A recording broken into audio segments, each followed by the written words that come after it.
আসসালামু আলাইকুম। এখন দেখাবো পিৎজা বানানো।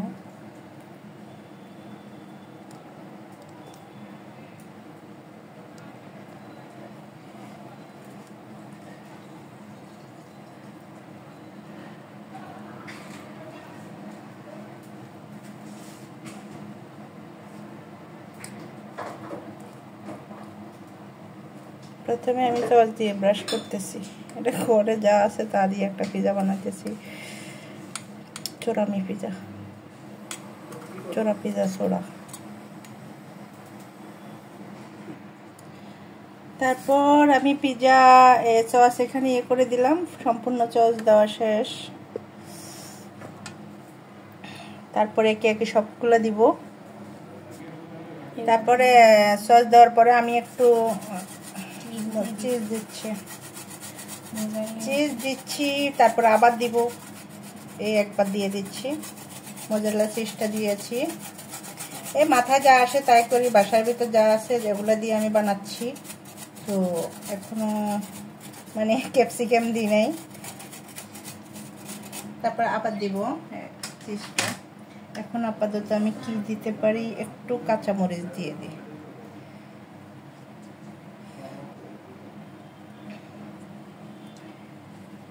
গাইস, আমি এখন কাঁচামরিচ দিচ্ছি। তারপরে কি দিব, তারপরে দিব যে টমেটোগুলা। ক্যাপসিকাম যেহেতু নেই, তো এগুলা দিয়ে আমি পিৎজাটা বানাচ্ছি। তারপরে দিয়ে দিচ্ছি পেঁয়াজগুলা বসে বসে দিচ্ছি।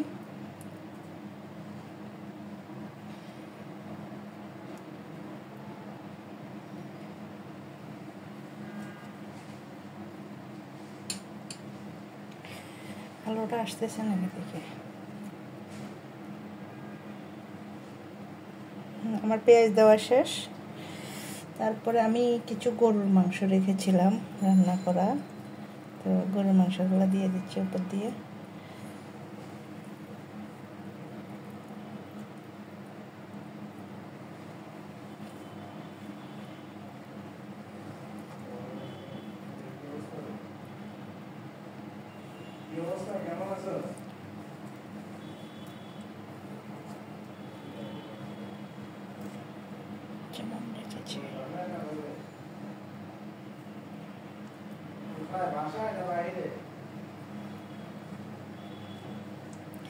হ্যাঁ, এবার গরুর মাংস দেওয়া শেষ। আমি আবার চিজটা দিচ্ছি।